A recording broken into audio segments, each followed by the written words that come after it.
So I want to start by inviting you to do something. I am committed to giving you the very best information possible. Not opinion, but research-backed, tested, the best data. However, while I get amazing results with my clients, I'm not always teaching. And so if I use words that are not accurate, or I say something and I don't communicate it properly and I accidentally say something or communicate something that's not true, I want to invite you to leave a comment to let me know.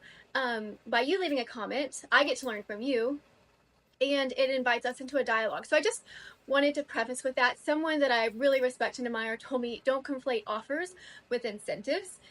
And while I know the two are different, when I did communicate it, I didn't communicate effectively. He was right.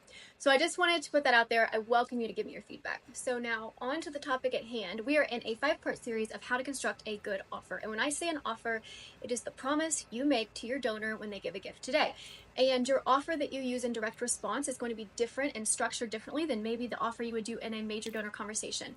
But the offer is the promise you make to your donor should they give a gift. There are 4 parts to every offer that you want to consider. You need a problem, you need a solution, you need a price point, and you need a deadline or some sort of urgency. We talked about deadlines last week. This week I want to talk to you, I kind of got them out of order. Last week we talked about urgency and deadlines. This week I want to talk about the problem. And so again, a good offer makes it easy for your donor to say yes, and it tells the donor how her gift is going to make a difference.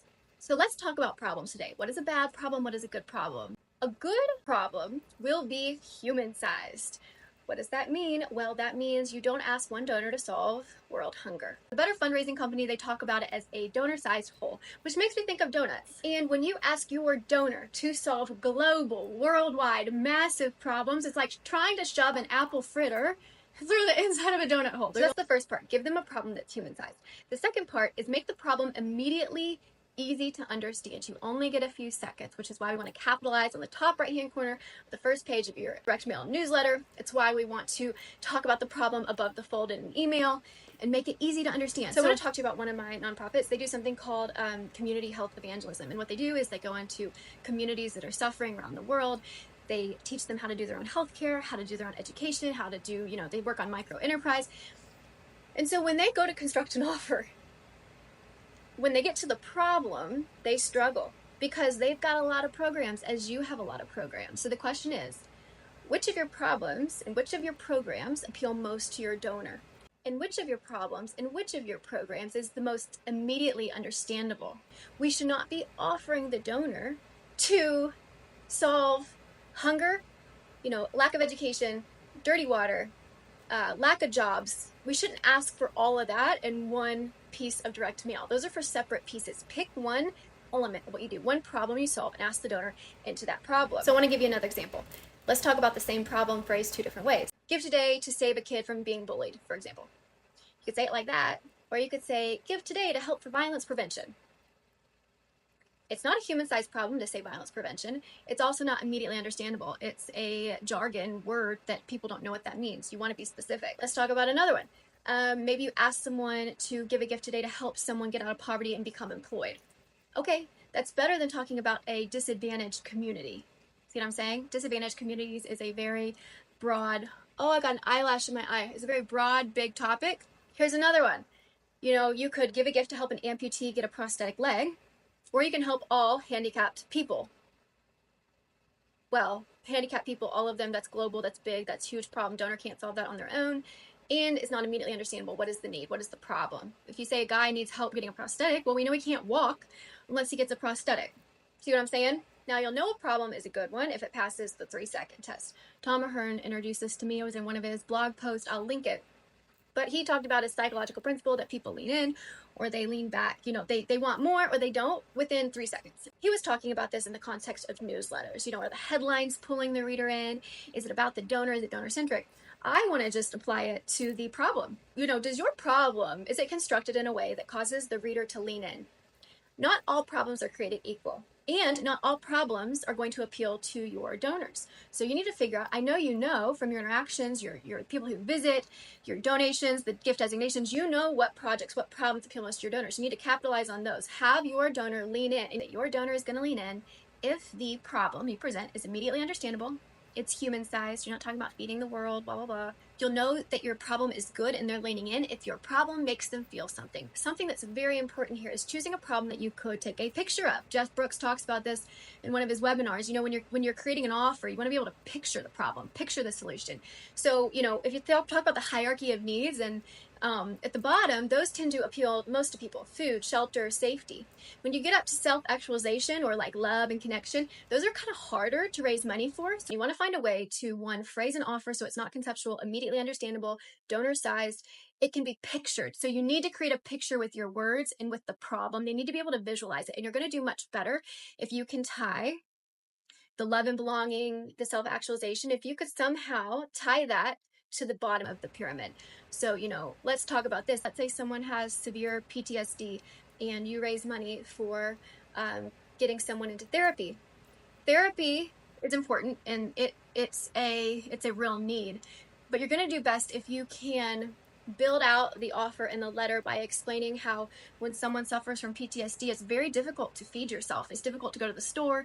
It's difficult to stay in a job. And so you're basically tying this higher up in the hierarchy of needs into the bottom. You're saying, like, if you give to this, you're going to help with the bottom of Maslow's hierarchy of needs. But again, that's when you build it out in the letter and the offer itself. You'd be asking for someone to give money to give one therapy session at a certain price point to someone who's struggling with nightmares and PTSD and isn't functioning well. So see what I'm saying? I just wanted to mention that it is harder. Like where I work full time, we give families a week-long vacation where they grow closer to God and each other. And I struggle, I really do, to come up with a compelling offer because the deliverable is emotion. Donor Voice on the Agitator on their blog, they've said, the donor doesn't give because of your programs, because of your processes. They give because of their feelings, their beliefs, their values, and the way they tie in to the problem you solve. And I absolutely agree with that. So again, lead with what matters to the donor when you're talking about what problem you want to present. I want to give you two examples. The first one is a nonprofit. The second one is an amazing commercial by Dawn Dish Soap. I mean, I have been obsessed with this commercial for like a year, and I wanted to use it in a video, and I just hadn't figured out how to use it, so I'll show you that.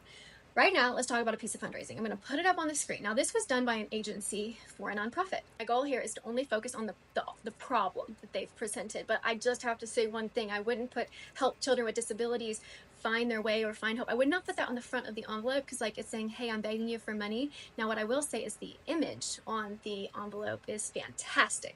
She's looking right at you and you can't look away. So that's great. I would not say help, though, find their way. Plus, that's a bad offer, and I'll tell you why, but we're only going to talk about the problem. Okay, the problem is children with disabilities.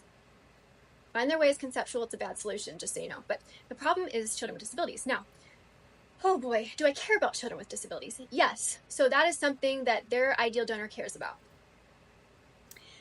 What would be better? Well, children with disabilities is a big problem.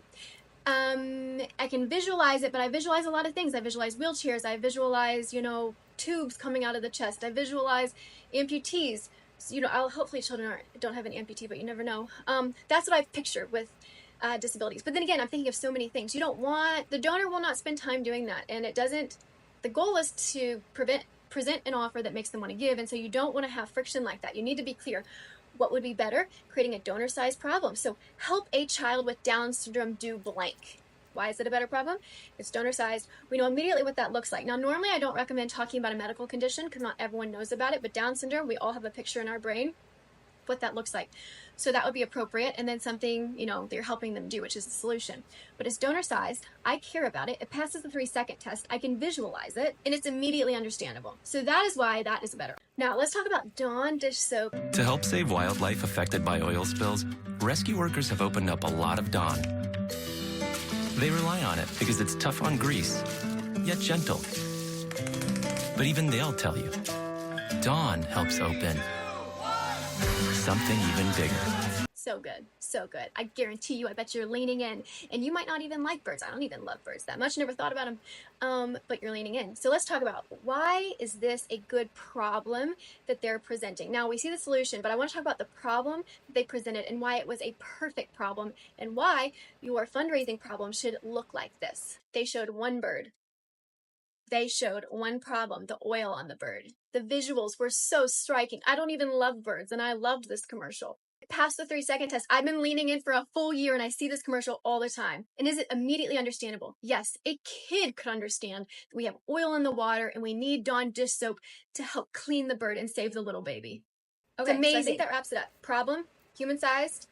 Think donor-sized hole. Don't shove an apple fritter through there. Give them a problem. It's immediately understandable that makes them lean in, because not all problems are created equal. And you know what appeals to your donors most. So that is that. I'll wrap up by just saying my name is Danielle Wallace. I'm the owner of Grow Better. I help small to mid-sized nonprofits optimize their fundraising results. I know you're not supposed to be a generalist in the fundraising consulting space. The only thing I don't do is grant writing. But I will say that my areas of expertise are how to cultivate at scale, create intimate connections that keep your donors, upgrade your donors, and do it at scale, no matter how many donors you have. The second thing is direct response emails and direct mail. And they really are, they are very needed in your organization. So only doing like 2 direct mail pieces a year, you could afford to do more. Let me know if you want my help. We can book a discovery call, no pressure. And anyways, I'll see you next week.